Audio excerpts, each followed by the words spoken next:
ഇന്ന് ഒട്ടുമിക്ക വരുന്ന പേഷ്യൻസിന് പറയുന്ന പ്രധാനപ്പെട്ട കംപ്ലൈൻ്റ് ആണ് വായ്പുണ്ണ് എന്നുള്ളത്. വായ്പുണ്ണ് എന്നുള്ളത് വളരെ പ്രയാസപ്പെടുത്തുന്ന ഒരു അസുഖമാണ്. എങ്ങനെ നമുക്ക് വായ്പുണ്ണ് പൂർണ്ണമായിട്ട് മാറ്റിയെടുക്കുക എന്നുള്ളതാണ് ഇന്നത്തെ വീഡിയോയിൽ വിശദമായിട്ട് ഡിസ്കസ് ചെയ്യുന്നത്. ഞാൻ ഡോക്ടർ സയ്യിദ് മോഹ്സിൻ. നമ്മുടെ ക്ലിനിക്കിൽ വരുന്ന പേഷ്യൻസ് പറയുന്നത്, ഡോക്ടറെ ഞാൻ വായ്പുണ്ണിന് ട്രീറ്റ്മെൻറ്റ് എടുക്കുന്ന സമയത്ത് എനിക്ക് ഒരാഴ്ച കൊണ്ട് അത് പൂർണ്ണമായിട്ട് മാറാറുണ്ട്, അല്ല ഇന്ന സപ്ലിമെൻറ്റ്സ് എടുക്കുന്നതിലൂടെ എനിക്ക് ഒരാഴ്ച യാതൊരു കുഴപ്പം ഉണ്ടാവാറില്ല, പക്ഷേ തൊട്ടടുത്ത ആഴ്ച തന്നെ അതിൻ്റെ ബുദ്ധിമുട്ട് വരികയാണ്, അല്ലെങ്കിൽ തൊട്ടടുത്ത ദിവസങ്ങളിൽ തന്നെ ഈ പ്രയാസം വീണ്ടും വരികയാണ്. അപ്പം നമ്മുടെ അടുത്ത് വരുന്ന പേഷ്യൻ്റ് നമ്മൾ അതിൻ്റെ കാരണങ്ങൾ കൃത്യമായി മനസ്സിലാക്കി അവർക്ക് എന്താണ് അതിൻ്റെ പ്രതിവിധി എന്ന് പറഞ്ഞു കൊടുക്കുകയും ചെയ്യുന്നത്. കേവലം ട്രീറ്റ്മെൻറ്റ് മാത്രമല്ല, ട്രീറ്റ്മെൻറ്റിനുപരി എന്തൊക്കെ ലൈഫ് സ്റ്റൈലിൽ ചേഞ്ചസ് വരുത്തണമെന്ന് വ്യക്തമാക്കുന്നതോടെ നമുക്ക് വായ്പുണ്ണ് പിന്നീട് വരാത്ത രൂപത്തിൽ പൂർണ്ണമായി മാറ്റി കൊടുക്കാൻ പറ്റാറുണ്ട്. ആ ഒരു രീതിയാണ് ഈ വീഡിയോയിൽ ഞാൻ വിശദമായിട്ട് വിശദീകരിക്കുന്നത്. ഇനി നമുക്ക് എന്താണ് വായ്പുണ്ണ് എന്നുള്ളത് പരിശോധിക്കാം. നോർമലി ശരീരത്തിൽ വായ്പുണ്ണ് രണ്ട് തരത്തിലാണ് സംഭവിക്കുന്നത്. നമുക്ക് വ്യക്തമായ കാരണങ്ങൾ അറിഞ്ഞുകൊണ്ടും ഇൻഡയറക്റ്റ് കാരണങ്ങളും. കാരണങ്ങൾ അറിഞ്ഞുകൊണ്ടിരിക്കുന്ന വായ്പുണ്ണ് നമുക്ക് ബുദ്ധിമുട്ടൊന്നുമില്ല, അത് വളരെ പെട്ടെന്ന് തന്നെ മാറാറുണ്ട്. ഉദാഹരണത്തിന് ബ്രഷ് കൊണ്ട് തട്ടിപ്പോവുക, സ്ഥിരമായിട്ട് പല്ലിൻ്റെ സൈഡ് കൊണ്ട് തട്ടിയിട്ടുണ്ടാവുന്ന മുറിവുകൾ, ഇത് കാരണങ്ങൾ അറിയണം. നമുക്ക് ആ ബ്രഷ് ചേഞ്ച് ചെയ്യുന്നതിലൂടെയും പല്ലിൻ്റെ ഡെന്റിസ്റ്റിനെ കണ്ടിട്ട് ക്ലിയർ ചെയ്യുന്നതിലൂടെ നമുക്ക് ആ പ്രയാസം മാറ്റിയെടുക്കാവുന്നതാണ്. ഇനി ഇൻഡയറക്റ്റ് ആയിട്ടുള്ള ബോധഡ് അല്ലാത്ത പേഷ്യൻസ് കൃത്യമായിട്ട് അവയർനെസ് അല്ലാത്ത കാര്യത്തെക്കുറിച്ച് പറയാം. അസിഡിറ്റിയാണ് വായ്പുണ്ണിൻ്റെ ഏറ്റവും പ്രധാനപ്പെട്ട വില്ലൻ. അസിഡിറ്റി വീക്കാവുന്നതാണ് വായ്പുണ്ണിൻ്റെ ഏറ്റവും പ്രധാനപ്പെട്ട കാരണം. ആ സ്ത്രീകളിലും പുരുഷന്മാരിലും വ്യത്യസ്തമായ തരത്തിലാണ് അത് എഫക്റ്റ് ചെയ്യുന്നത്. ഉദാഹരണത്തിന് സ്ത്രീകളിലാണെങ്കിൽ നമ്മളിപ്പോൾ ഹൗസ് വൈഫ് ആണെങ്കിലും വർക്ക് ചെയ്യുന്ന ലേഡീസ് ആണെങ്കിലും അവർ കൃത്യമായ സമയത്ത് ബ്രേക്ക്ഫാസ്റ്റ് കഴിക്കാറില്ല. അവരെല്ലാം പ്രിപ്പയർ ചെയ്ത് ടാബ്ലറ്റ് നമ്മൾ വെക്കാറുണ്ടെങ്കിലും അവർ കൃത്യമായിട്ട് കഴിക്കാറില്ല. ആ രൂപത്തിൽ ചെയ്യുമ്പോൾ ബ്രേക്ക്ഫാസ്റ്റ് സ്കിപ്പ് ചെയ്യുന്നതോടുകൂടെ ദഹന പ്രക്രിയ അത് വീക്കാണ് ഉണ്ടാവുന്നത്. ഇത്തരം ചെയ്യുന്നതോടെ കൃത്യമായ ദഹനം തമ്മിക്കാതെ പിന്നീട് കഴിക്കേണ്ട ഭക്ഷണം ദഹിക്കാൻ വളരെ പ്രയാസം ഉണ്ടാവും. അത് അസിഡിറ്റിക്ക് കാരണമാവും. പിന്നീടാണ് നമുക്കത് വായ്പുണ്ണായിട്ട് മാറുള്ളൂ. അപ്പം നമ്മൾ ചെയ്യേണ്ട ഏറ്റവും പ്രധാനപ്പെട്ട കാര്യം കൃത്യസമയത്ത് ഭക്ഷണം കഴിക്കുക എന്നുള്ളതാണ്. സ്ത്രീകൾ ഇതോടൊപ്പം തന്നെ കണ്ടുവരുന്ന മറ്റൊരു ലക്ഷണമാണ് വൈറ്റ് ഡിസ്ചാർജ്. അസിഡിറ്റിയുടെ ബുദ്ധിമുട്ടുള്ള സ്ത്രീകളുടെ ഒരു 90% കണ്ടുവരുന്നുണ്ട് വെള്ളപ്പൊക്കം എന്ന അസുഖം. ഇതിൻ്റെയൊക്കെ അടിസ്ഥാന കാരണം നമ്മുടെ കൃത്യമായ സമയത്തുള്ള ഭക്ഷണം കഴിക്കാത്തതിൻ്റെ പ്രയാസമാണ്. ഇതുപോലെയാണ് പുരുഷന്മാരുടെ അവസ്ഥ. നമ്മൾ പുരുഷന്മാരിലേക്ക് അടക്കുകയാണെങ്കിൽ പുരുഷന്മാർ ബ്രേക്ക്ഫാസ്റ്റ് സ്കിപ്പ് ചെയ്തുകൊണ്ട് എനിക്കറിയുന്ന ഒരുപാട് പേഷ്യൻസ് ഉണ്ട്. അവർ പറയാ ലഞ്ചിൻ്റെ സമയത്ത് ഹെവി ആയിട്ട് കഴിക്കും.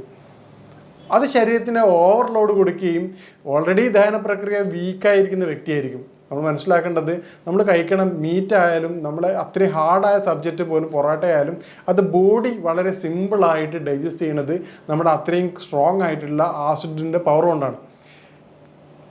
കൃത്യമായ സമയത്ത് നമ്മൾ ആ ഭക്ഷണം കഴിക്കാതിരിക്കുമ്പോൾ ആസിഡിൻ്റെ പവർ കുറയും, അത് ഡെയിലി ഇട്ടാകും. പിന്നീട് ദഹന പ്രക്രിയ അത് വളരെയധികം പ്രയാസപ്പെടുത്താറുണ്ട്. അപ്പോൾ കഴിക്കുന്ന വ്യക്തികൾ പ്രത്യേകം ശ്രദ്ധിക്കുക, നമ്മൾ കൃത്യമായ ഇടവേളയിൽ ഭക്ഷണം കഴിക്കാൻ ശ്രദ്ധിക്കുക. അതുപോലെ ബ്രേക്ക്ഫാസ്റ്റ് നിർബന്ധമായിട്ട് കഴിക്കുക. Breakfast is equal to brain food എന്നാണ് പറയാറുള്ളത്. കൃത്യമായിട്ട് ബ്രേക്ക്ഫാസ്റ്റ് കഴിക്കാൻ നിൽക്കേണ്ടതാണ്. ഇനി ദഹന ബുദ്ധിമുട്ടുണ്ടാകുന്നതിൻ്റെ കാരണങ്ങളും അതിനുവേണ്ട സൊല്യൂഷൻസ് ഇതിൻ്റെ അവസാനം പറയുന്നുണ്ട്. അത് നിർബന്ധമായിട്ട് നിങ്ങൾ ഉൾപ്പെടുത്തേണ്ടതാണ്. ഇനി മറ്റൊരു കാരണമാണ് ഉറക്കം. ഉറക്കം എന്നുള്ളത് ഇന്നത്തെ വായ്പുണ്ണിൻ്റെ ഒരു 80% കോസായിട്ട് നമുക്ക് പറയാവുന്ന കാര്യമാണ്. സഡൻറ്ററി ലൈഫ് സ്റ്റൈൽ കൊണ്ട് കൃത്യമായ രൂപത്തിലല്ലാതെ ഉറങ്ങുന്ന, വളരെ വൈകിട്ട് മൊബൈലും ലാപ്പൊക്കെ നോക്കിയിട്ട് വളരെ വൈകിട്ട് ഉറങ്ങുകയും വളരെ വൈകി എഴുന്നേൽക്കുന്നതുകൊണ്ട് നേരത്തെ പറഞ്ഞ കാരണമായിട്ടുള്ള അസിഡിറ്റി ഉണ്ടാകുകയാണ്. എന്നാൽ ബ്രേക്ക്ഫാസ്റ്റ് കഴിക്കാൻ പറ്റില്ല. അവർ 11 or 12 o'clock ബ്രേക്ക്ഫാസ്റ്റ് കഴിക്കുക, ലഞ്ച് 5 or 6 ആകും. അപ്പോൾ ടോട്ടലി ഡൈജസ്റ്റ് സിസ്റ്റം വീക്കാവുകയാണ് ചെയ്യുന്നത്. പിന്നീട് ഉണ്ടാവുന്ന പ്രധാനപ്പെട്ടതാണ് സ്മോക്കിംഗ് വായ്പുണ്ണിന് പ്രധാനപ്പെട്ട ഒരു വില്ലനാണ്.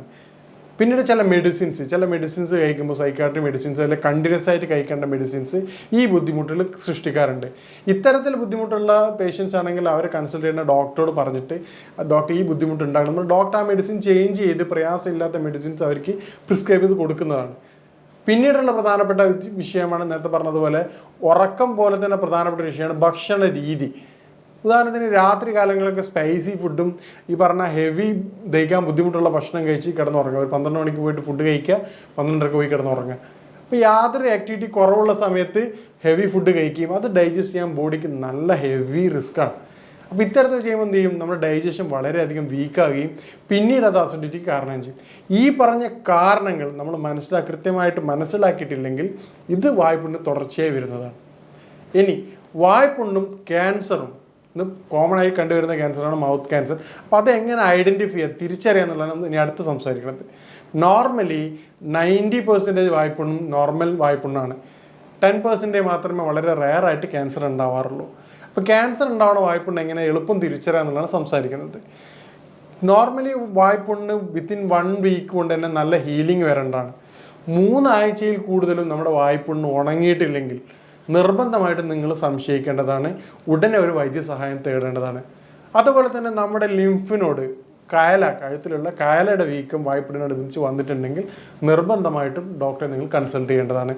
അതുപോലെ തന്നെയാണ് പെട്ടെന്നുണ്ടാവുന്ന വെയിറ്റ് ലോസ്, വളരെ പെട്ടെന്ന് തന്നെ ഉണ്ടാവുന്ന ശരീരഭാരം കുറയുന്ന അവസ്ഥ. പിന്നീട് ഉണ്ടാകുന്ന പ്രധാനമാണ് ഹൈ ഗ്രേഡ് ഫീവർ. നോർമലി വായ്പുണ്ണ് വരുമ്പോൾ ഇൻഫെക്ഷൻ ആണ് ചെറിയൊരു ഏരിയയിൽ മാത്രമാണ്, വളരെ പെട്ടെന്ന് തന്നെ ക്യൂർ ആവും. ആ സമയത്ത് വളരെ ബുദ്ധിമുട്ടാണ്, സംസാരിക്കാൻ പ്രയാസമായിരിക്കും, ഭക്ഷണം കഴിക്കാൻ ബുദ്ധിമുട്ടായിരിക്കും. പക്ഷേ അത് ഈ പറഞ്ഞ പോലെ 1-2 ദിവസം കൊണ്ട് തന്നെ അതിൻ്റെ ചേഞ്ചസ് വരും. ആദ്യം ഒരു 90% ബുദ്ധിമുട്ടുള്ള വ്യക്തിയാണ്, തൊട്ടടുത്തത് 100 ആയി, പിന്നീട് അത് 90 ആയി, പിന്നീട് 80, പിന്നെ 70, അതങ്ങനെ കുറഞ്ഞു പോകും. പക്ഷെ ക്യാൻസർ ആകുമ്പോൾ അത് ഹൈ ഗ്രേഡിലേക്കേ പോകുള്ളൂ, അതിൻ്റെ ഡിക്രീസ് ഉണ്ടാവാറില്ല. അതിങ്ങനെ പ്രയാസവും ബുദ്ധിമുട്ടും കൂടി പോകാറുണ്ടത്. അപ്പോൾ ഇത്തരത്തിൽ നമ്മൾ നോക്കുകയാണെങ്കിൽ വായ്പുണ്ണ് നിങ്ങൾക്ക് ഏതാണെന്നുള്ളത് എളുപ്പം തിരിച്ചറിയാൻ സഹായിക്കും. ആ ഒരു ബുദ്ധിമുട്ടുണ്ടെങ്കിൽ നിങ്ങൾ ഉടനെ വൈദ്യസഹായം തേടേണ്ടതാണ്. പിന്നീട് എന്തൊക്കെയാണ് വായ്പുണ്ണിന് നമുക്ക് ചെയ്യാൻ പറ്റുന്ന ഹോം റെമഡീസ് നമുക്ക് പരിശോധിക്കാം. വായ്പുണ്ണ് നേരത്തെ പറഞ്ഞ അതിൻ്റെ ഏറ്റവും പ്രധാനപ്പെട്ട കാര്യം കാരണങ്ങളാണ്. അസിഡിറ്റി, കൃത്യമായ സമയത്ത് ഭക്ഷണം കഴിക്കുന്നത് ആ ഒരു പ്രയാസം നമുക്ക് പരിഹരിക്കാവുന്നതാണ്. അസിഡിറ്റി ബുദ്ധിമുട്ടുള്ള ആൾക്കാർ അവരുടെ ഭക്ഷണത്തിൽ ചുക്കോ അതുപോലെ കൊണ്ടുപോകുന്ന വെള്ളത്തിൽ ജീരകവെള്ളം ഉപയോഗിക്കുകയാണെങ്കിൽ അതൊരു പരിധിവരെ നമുക്ക് പൂർണ്ണമായിട്ടും ഒഴിവാക്കാൻ പറ്റുന്നതാണ്. ബോഡിയുടെ അസിഡിറ്റി നമുക്ക് കഴിക്കുന്ന ഭക്ഷണത്തിന് വളരെ ഹെൽപ്ഫുള്ളാകുകയും അതുപോലെ വെള്ളത്തിൽ ഈ ചുക്കും അല്ലെങ്കിൽ ജീരകവും ചേർക്കുന്നതോടെ ദഹനം വളരെയധികം മെച്ചപ്പെടുത്താൻ നമുക്ക് സഹായിക്കും. ഇതിലൂടെ വായ്പുണ്ണ് എളുപ്പം മാറ്റാൻ സഹായിക്കും. രണ്ടാമത്തെ ഒരു കാര്യമാണ് സമയം തെറ്റിയുള്ള കുളി. ചില പേഷ്യൻസിന് കണ്ടുവരാറുണ്ട്, എല്ലാ വ്യക്തികൾക്കല്ല, ചില പേഷ്യൻറ്റിന് ഈ ബുദ്ധിമുട്ട് കാണാറുണ്ട്. അപ്പോൾ പകൽ 11 മണിക്ക് ശേഷം നിങ്ങൾ തല കുളിക്കാതിരിക്കുകയും ജോലികൾക്ക് ശേഷം തല ഒഴിവായിക്കൊണ്ട് ശരീരം മേല് കഴുകുകയാണെങ്കിൽ നിങ്ങൾക്ക് ഈ ബുദ്ധിമുട്ട് മാറ്റിയെടുക്കാവുന്നതാണ്. പിന്നീട് നമുക്ക് അപ്ലൈ ചെയ്യാൻ പറ്റുന്ന ഹോം റെമഡീസ് എന്താണെന്ന് നമുക്ക് പരിശോധിക്കാം. വായ്പുണ്ണ് വന്നു കഴിഞ്ഞാൽ വളരെ ചെറിയ ബുദ്ധിമുട്ടുണ്ടാവും. എന്നിരുന്നാലും 1 ടീസ്പൂൺ ഉപ്പുവെള്ളം കൊണ്ട് കൗളുകയാണെങ്കിൽ ചെറിയൊരു എരിച്ചിൽ പുകച്ചിലുണ്ടാവും. പക്ഷേ നമുക്ക് വളരെ എളുപ്പം തന്നെ അത് പുണ്ണ് മാറുന്നതായിട്ട് കാണാം. കാരണം അത് ഉപ്പിൻ്റെ നാച്ചുറൽ സ്വഭാവമായിട്ടുള്ള ആൻറ്റിസെപ്റ്റിക് ആക്ഷൻ കൊണ്ടാണത്. പിന്നീട് ചെയ്യാൻ പറ്റുന്ന ഹണി, ശുദ്ധമായ തേന്, പ്രത്യേകം ശ്രദ്ധിക്കുക, ശുദ്ധമായ തേന് മാത്രമേ അവിടെ അപ്ലൈ ചെയ്യാൻ പാടുള്ളൂ. അല്ലെങ്കിൽ അത് മുറിവുള്ള സ്ഥലമാണത്, നേരെ നെഗറ്റീവ് ആക്ഷനാണ് സംഭവിക്കുക. അത് വളരെ എളുപ്പം തുടർച്ചയായിട്ട് 3-4 ദിവസം അപ്ലൈ ചെയ്യുകയാണെങ്കിൽ നല്ല ചേഞ്ചസ് കണ്ടുവരാറുണ്ട്. പിന്നീടുള്ളൊരു കാര്യമാണ് നമുക്ക് പറഞ്ഞ പോലെ ഉപ്പും ഹണിയും ചെയ്തിട്ട് മാറ്റില്ലെങ്കിൽ തൈര്.